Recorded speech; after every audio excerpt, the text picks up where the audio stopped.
ধর্ম মানে তিলক দেওয়া? বলছি না, তিলক তো পরম্পরা। তিলক দিলে কি হয়? আমার গৌড়ীয় পরম্পরা, তাই আমি দ্বাদশ অঙ্গে তিলক দিয়েছি, কেউ বা রাধাকুণ্ডের তিলক দিয়েছি, কেউ বা ত্রিপিটক তিলক দিয়েছি, বা তিলক না দিলে কেউ জল তিলকও দিয়েছি। তিলক শব্দের অর্থ তৃতীয় নয়নকে খুলে দাও, এই মাঝখানে দিয়ে তৃতীয় নয়নকে খুলে দাও, প্রত্যেকটি অঙ্গকে শুদ্ধ করো। বলে সারা গায়ে মাখলে তিলক গৌর মেলে না। হাঁটিতে হাঁটিতে, খাইতে খাইতে, যাইতে যাইতে কোনো প্রকার জপমালায় জপ হবে না। তাহলে কেমন করে করব? জপমালায় জপ করতে গেলে অবশ্যই কেমন করে করতে হবে? মনে কোণে নির্জনে। কেমন করে? ভিতরে ঢেকে, বক্ষ এবং পেট এর মাঝখানে রেখে, আরেকটি হাত দেখবে না, আমার এ চক্ষু দেখবে না, ভিতরে অর্ধমুদিত অবস্থায় মেরুদণ্ড ঠিক রেখে আমি জপ করব। জপ তিন প্রকার: বাচিক, উপাংশু, মানস। উচ্চস্বরে জপ করলে ফল 1%, উপাংশু লিপসিং হরে কৃষ্ণ হরে কৃষ্ণ 10%, মানস জপ শ্রেষ্ঠ অর্ধমুদিত অবস্থায় ধ্যানস্থ যোগস্থ। ভগবানকে পাওয়ার জন্য যদি এই সকল কর্ম না করেন, ওই যা করছেন লোক দেখানো, আমিও যা করছি লোক দেখানো করে, আমাদের কৃপা করবেন। ভগবান যে নাম আমাদেরকে দিয়েছেন, আমরা অহংকার ছেড়ে দেব, হিংসা ছেড়ে দেব, আমরা প্রেম দেব। কারণ এই কলিযুগের হচ্ছে প্রেম দিয়ে, ভক্তি দিয়ে ভগবান বলেছেন। শ্রীমন চৈতন্য মহাপ্রভু তাই করেছেন, নিতাই চাঁদও তাই করেছেন, এবং হরিদাস ঠাকুরও তাই করেছেন। যদি কলির পতিত পাবন অবতারের জীবনী দেখেন, তারা তাই করেছেন। কিন্তু আমরা কি করব? আমরা যেন অহংকার না করি, আমরা দম্ভ না করি। অপরে আমাকে থুতু দিয়েছে বলে আমি যদি অপরকে থুতু দিই, তাহলে তার সাথে আমার কোনো পার্থক্য থাকলো না। অপরে যদি আমার যদি কুকুর কামড়ায় আর আমি যদি কুকুরের পায়ে কামড় দেই, তাহলে তো আমি কুকুরই হয়ে গেলাম। আমি কি করতে পারি?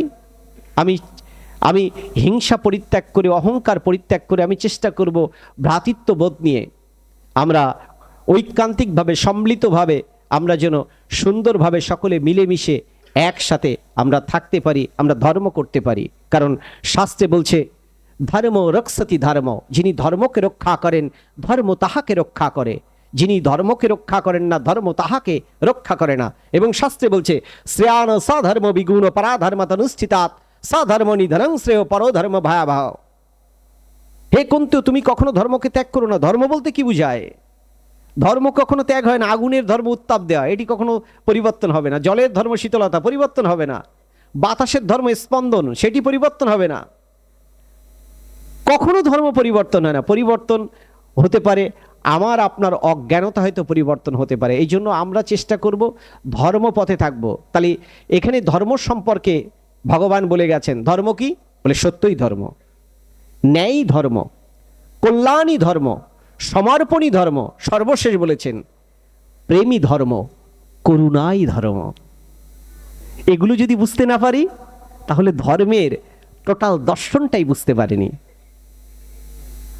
ধর্ম মানে তিলক দেওয়া? বলছি না, তিলক তো পরম্পরা। তিলক দিলে কি হয়? আমার গৌড়ীয় পরম্পরা, তাই আমি দ্বাদশ অঙ্গে তিলক দিয়েছি, কেউ বা রাধাকুণ্ডের তিলক দিয়েছি, কেউ বা ত্রিপিটক তিলক দিয়েছি, বা তিলক না দিলে কেউ জল তিলকও দিয়েছি।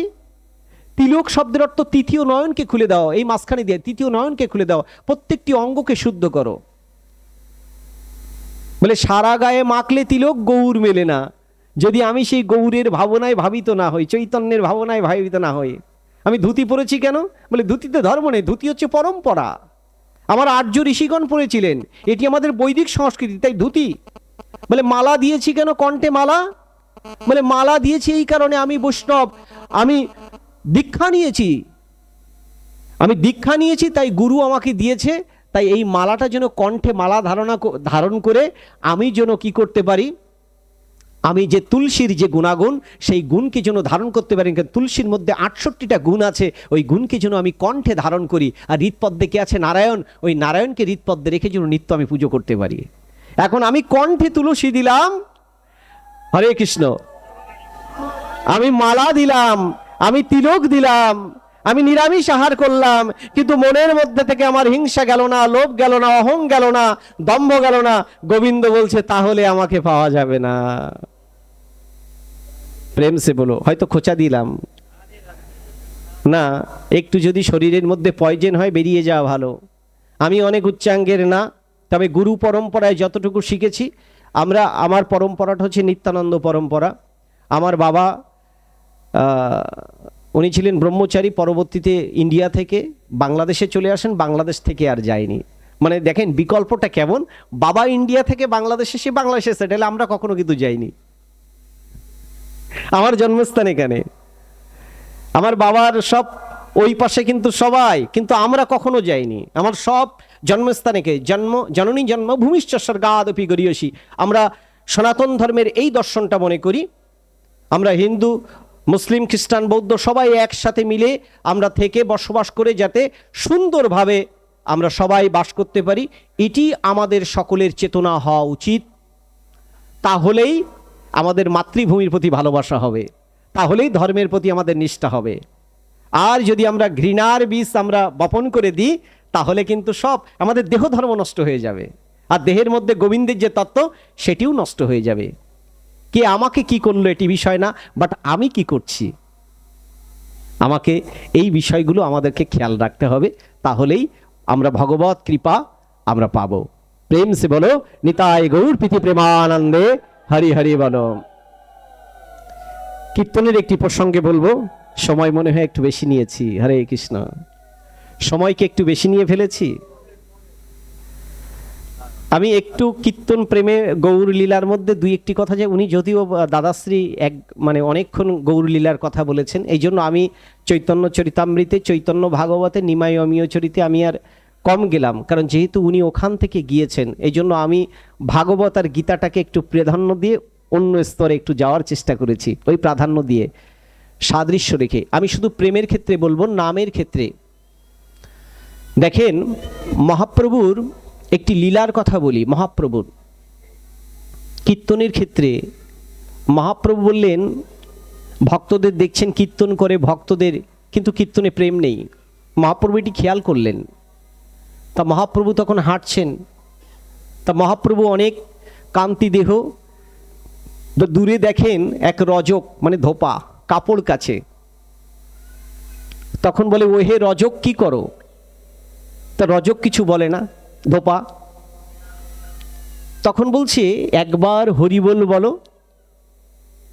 তখন বলছে কি? হরে কৃষ্ণ বলছে একবার হরিবোল বলো। তো বলছে হরিবোল বলিলে আমি তো তোমার মতো হরিবোলা হব ঠাকুর, আমি হরিবোল বলবো না। বলে কি করিলে হরিবোল বলিবে? বলছে যদি আমার কাপড়টা কেচে দাও। বলছে যদি শুভ শক্তির সাথে অশুভ শক্তির মিলন হয়, আর শুভ শক্তির পাওয়ার যদি বেশি থাকে, তাহলে অশুভ শক্তি দূরীভূত হয়। তাহলে মহাপ্রভু স্বয়ং পরম ব্রহ্ম, তিনি এসেছেন প্রেমের অবতার হিসেবে। তার হাতে যখন স্পর্শ হয়েছে, কাপড় যখন নিয়েছেন, সাথে সাথে মূর্ছিত হয়ে গেছে। এ জন্মের স্মৃতি আর মনে নেই, পূর্ব জন্মের স্মৃতি মনে পড়েছে। উনি আনন্দে উচ্চস্বরে বলছে হরিবোল হরিবোল। যেই হরিবোল বলা শুরু করেছে, সাথে সাথে গ্রামের একে একে লোক আসছে। এই যে আপনারা যেরকম এসেছেন, এসে একজন আরেকজনকে বলছে কি হয়েছে। তখন সেই যে স্পর্শ করছে, কারেন্টে যেরকম শক লাগলে লাগে, সেও স্পর্শ করছে, সেও বলছে হরিবোল। আর একজন স্পর্শ করছে, সেও বলছে হরিবোল। গ্রামের মাতব্বর এসছে, সেও বলছে হরিবোল। সর্বশেষ রজকের সহধর্মিনী সে এসে যখন স্পর্শ করছে, সেও বলছে হরিবোল। এই 3 দিন ব্যাপী হরিবোলের ছোঁয়া লাগতে হবে। হরের নাম হরের নাম হরের নাম এইব কেবলম কালো নস্তে ভনস্তে ভগতিরন্যথা। হরির নাম হরির নাম হরির নাম ছাড়া জীবের কোনো গতি নাই। তাহলে হরির নাম যদি আমি না করি, কোনো লাভ নেই। বিনা প্রেম সে নাহি মিলেগা কানহা নন্দন। প্রেম দিয়ে ভগবানকে ডাকতে হবে। ভক্তরা দেখলেন যে আমাদের প্রেম নেই বলে সে মূর্ছিত হয়নি, আর ভগবান চৈতন্য মহাপ্রভু দেখিয়ে গেলেন কি প্রেম, কি ভক্তি, কি এমন বললেন যে সাথে সাথে সে মূর্ছিত হয়ে গেলেন। এবং গ্রামবাসী যত ছিল সকলে একসাথে সমস্বরে, যারা কোনোদিন হরির নাম করতো না তারা সকলে সমস্বরে হরি নামের কীর্তন করছে। আমাদের উচিত হচ্ছে যেখানে যাব আমরা এইভাবে সকলে একত্রিত হয়ে মিলন মেলায়, আমাদের কিন্তু একটা মিলন মেলায় এই 3 দিন ব্যাপী যে কীর্তনটা হবে, সেই কীর্তনের মধ্যে কিন্তু এই ধামটা কিন্তু ব্রজধাম হয়ে যাবে। এবার একটু বলে যায়, ব্রজধাম যার যার ব্যাধি পীড়া আছে, বলছি বেদ কি বলছে, সর্বং খলিদং ব্রহ্ম, আমি সবকিছুর মধ্যে ব্রহ্ম। আবার বিষ্ণু পুরাণ বলছে ইদং বিষ্ণুময়ং জগত, এ সবকিছু বিষ্ণু, মানে বিষ্ণু পুরাণে। আবার বলছে কৃষ্ণ সংহিতায়, কৃষ্ণ অহং ইতি চপরা। গীতা বলছে বহু নাম জন্ম নামান্তে জ্ঞানবান মম প্রপদ্যতে বাসুদেব মম সর্বমিতি সা মাহাত্মা সুদুর্লভ। একই কথা, প্রত্যেকটি জায়গায় একই কথাই বলছেন। তাহলে যদি ঈশ্বর সর্বত্র থাকেন, তাহলে ধূলিকণার মধ্যেও কিন্তু সেটি ব্রজময় হয়ে গেছে, শক্তি হয়ে গেছে। বলছে নামের কত শক্তি সেটি তো বুঝলেন, আরেকটি ঘটনা আছে। নামের কি শক্তি, ভগবান রাম অবতারে যখন এসেছিলেন তখন ঋষি বিশ্বমিত্রকে অপমান করেছিলেন কাশীরাজ। রামায়ণ যারা পড়েছেন, যারা রামায়ণ গান তারা হয়তো জানবেন, এটা কৃত্তিবাসের রামায়ণের মধ্যে পাবেন না, বশিষ্ঠ যোগ বশিষ্ঠ রামায়ণের মধ্যে আছে। তা যখন উনি কি করছেন, ভগবান রামচন্দ্রকে যখন অপমান করেছে তখন গুরু গিয়ে বলছে, হে রাম, তোমার কাছে একটি দক্ষিণা আমাকে দাও, আমাকে অপমান করেছে কাশীরাজ, তুমি বলো এই কাশীরাজকে তুমি বধ করবে। বলি গুরুদেব, কারণ সে কিন্তু ভক্ত, রাম ভক্ত। তা সাথে সাথে বললেন, হে গুরুদেব, আপনার যদি আজ্ঞা হয় আমি তাই করব। কাশীরাজকে বধ করার জন্য ভগবান রামচন্দ্র চলে গেলেন। কাশীরাজ যখন শুনতে পেলেন কোথায় যাবে, হনুমানের কাছে গিয়েছেন। হনুমান হচ্ছে স্বয়ং শিব, শিবাংশ শিব, শিবশঙ্কর, উনি তো সব জানেন, লীলাময়। তখন বলছেন ভগবান রাম যদি আসেন, এ তো আর নিরস্ত্র করা যাবে না, মানে ওই যে অস্ত্র মারবেন, রামবাণ যখন মারবেন নিঘাত তার মৃত্যু হবে। তাহলে ভগবানের চেয়ে একটি শক্তি আছে, সেটি কি, আমি তোমাকে একটি বেষ্টনী করে দিই, এই বেষ্টনীর মধ্যে কোনো শক্তি প্রবেশ করবে না, শুধু ভগবান যখন আসবে তখন দুবাহু তুলে আমরা রাম রাম রাম রাম রাম রাম করে ডাকবো।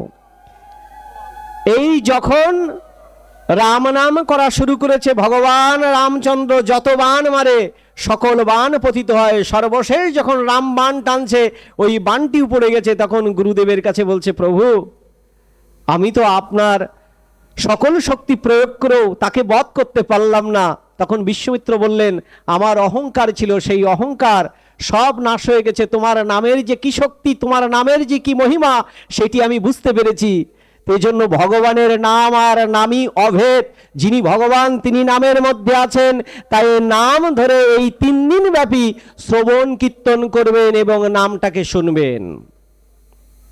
আর যে ধূলিকণা, এই ধূলিকণাটাকে একটু, যাদের মাজায় স্পাইনের সমস্যা, একটু মাজায় দেবেন, একটু ঘাড়ে দেবেন। ব্যাধি পীড়া থাকলে এটি ব্রজময়, এই ধূলিকণাটা লাগাবেন। যেসব সাধু মহাত্মা ব্রাহ্মণ বিপ্র আচার্য সন্ত মহাপুরুষ আছে, তাদের ধূলিকণা একটু চরণ ধূলিকণা নেবেন। কারণ ঈশ্বর তো আসেন কেমন করে, ওই সকল মহাত্মাদের মধ্যে আসেন। তখন আপনি কি হয়ে যাবেন, আপনার শরীরের সকল ব্যাধি পীড়া অপশক্তি সব নাশ হয়ে যাবে। প্রেম সে বলো নিতাই গৌর প্রীতি প্রেমানন্দে হরি হরি বলো। হরে কৃষ্ণ আর রাম, তাই না? আমরা মনে করি, আমি অল্প একটু ব্যাখ্যা দিই এখানে অল্প, খুব বেশি দূর যাব না, কারণ যেহেতু কালকে নাম মাহাত্ম্য চলবে। দেখেন, হরি হইতে হরে, সংস্কৃত যারা পড়া আছে তারা ভালো বুঝবেন। যদি সংস্কৃত জ্ঞানটা আমার খুব কম, যাদের পড়া আছে তারা ভালো বুঝবেন। দেখবেন সংস্কৃতের একটি শ্লোকই এইভাবে আছে, তিতসন্তু শীতস্তস্মি বসমস দতামন শতম অম্বম আনিয়বম হরি হইতে হরে। তাহলে হরে যখন আপনি বলবেন বিভক্তিতে, হরে শব্দের অর্থ কি হবে? রাধে। আবার হরে শব্দের অর্থ গীতা বা অন্য জায়গায় পেলে হরির। হরে শব্দের দুটি অর্থ হয়, একটি হচ্ছে হরির, আরেকটি হচ্ছে হরে, সেটি হচ্ছে রাধে। তাহলে যখন আমি হরে নাম করছি তখন ব্রহ্মের আনন্দ শক্তিকে আস্বাদন করছি। যখন রাম নাম করছি, রমতি রাম, তিনি আমার ভিতরে রমণ করছেন, তিনি আমাকে জ্ঞান দান করুক, তিনি আমাদের অজ্ঞানতাকে নাশ করুক। আর যখন কৃষ্ণ নাম করছি তখন সর্বাকর্ষণ, আকর্ষণের বিকর্ষণ আমার সকল ইন্দ্রিয় কর্মকে যেন সেই কৃষ্ণ চেতনায়, ব্রহ্ম চেতনায় নিয়ে যেতে পারি। অর্থাৎ কর্মের মধ্য দিয়ে আমার জ্ঞানাগ্নি দ্বারা অজ্ঞানতাকে নাশ করে সেই আনন্দ স্বরূপা যিনি সচ্চিদানন্দ, সেই আনন্দের সাথে যেন মিলন হয়, তার জন্য বারংবার নাম করতে হয়, বারংবার নাম করতে হয়। আপনারা চেষ্টা করবেন অন্তত যারা জপমালায় জপ করেন, একটু বলে যাই এখানে, একটু না বললেই নয়, জপমালায় যারা জপ করবেন ন্যূনতম 108 বার। যদি 108 বার কেউ না পারেন, যদিও এটা একমালা হয় না, অন্তত সংখ্যা ঠিক রাখবেন, 18 সংখ্যাটা ঠিক রাখবেন। 108। যদি বলেন 108টা কেন? ভগবান শ্রীকৃষ্ণের নাম কটা? 108। শিবের নাম কটা? 108। দুর্গার নাম কটা? 108। কালীর নাম কটা? 108। গণেশের নাম 108। লক্ষ্মীজির নাম 108। 108 কেন হলো? আমাদের জপমালার সংখ্যা কত? হতে পারত তো 109। হরে কৃষ্ণ। হতে পারত তো 109, কিন্তু হলো কেন 108? মহাভারতের যুদ্ধ হয়েছিল কতদিন? 18 দিন। ভাগবত পুরাণ কয়টি আছে? ভাগবত পুরাণের শ্লোক সংখ্যা কত? 18,000। 18। গীতার অধ্যায় কত? 18। পুরাণ কটা? 18। উপপুরাণ কয়টা? 18। কেন?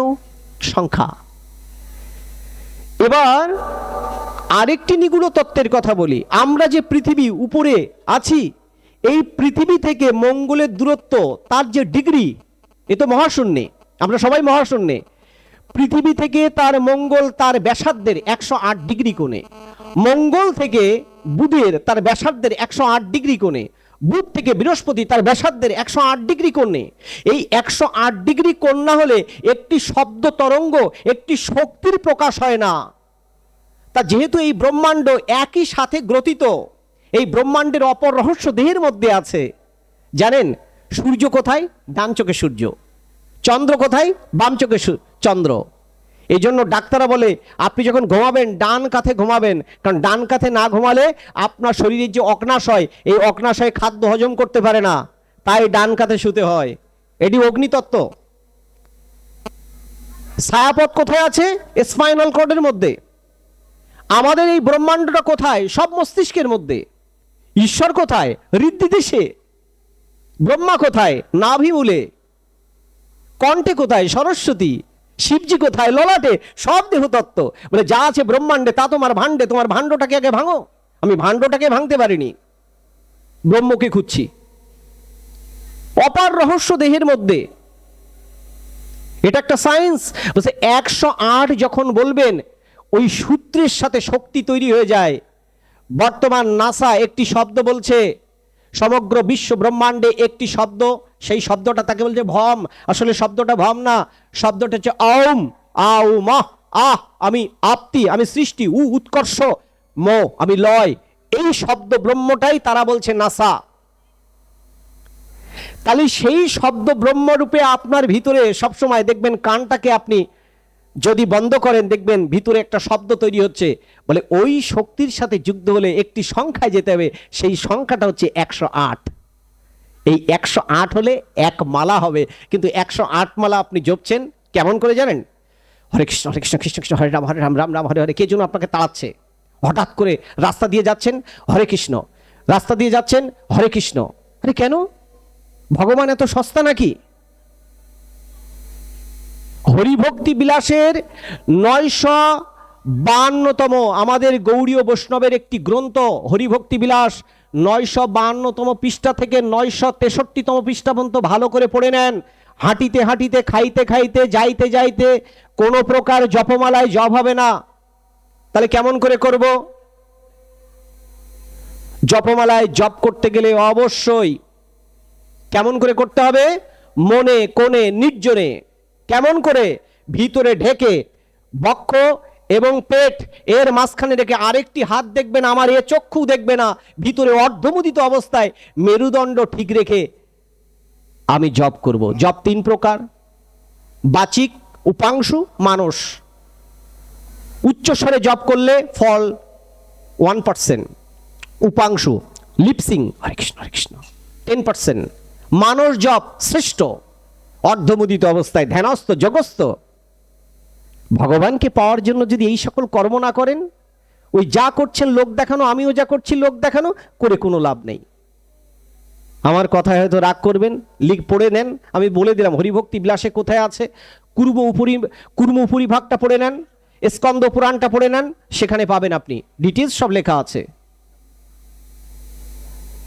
আপনারা এই কাজগুলো করবেন। তাহলে কি করবেন? তাহলে এখানে যে নাম করবেন, বলে অবশ্যই উচ্চস্বরে নাম করব। এটা কেন উচ্চস্বরে? বলে আমরা ঋণী, জীব জগতের কীট পতঙ্গ বৃক্ষ লতাদি সকলের কাছে ঋণী, তাই উচ্চস্বরে নাম করব জগতের সকলের কল্যাণের জন্য, আর নিজের উদ্ধারের জন্য জপ করব আস্তে আস্তে মানস জপ। আপনি সকলের কাছে ঋণী, তাই উচ্চস্বরে করবেন। আর নিজের মুক্তির জন্য অবশ্যই অন্তর্মুখী হয়ে, যোগস্থ হয়ে একটা পিঠে বসে সুন্দর জায়গায় নাম করবেন, তাহলেই ভগবান আপনাকে কৃপা করবেন। আমরা যেন নামটা অবশ্যই শ্রদ্ধাযুক্তভাবে করি।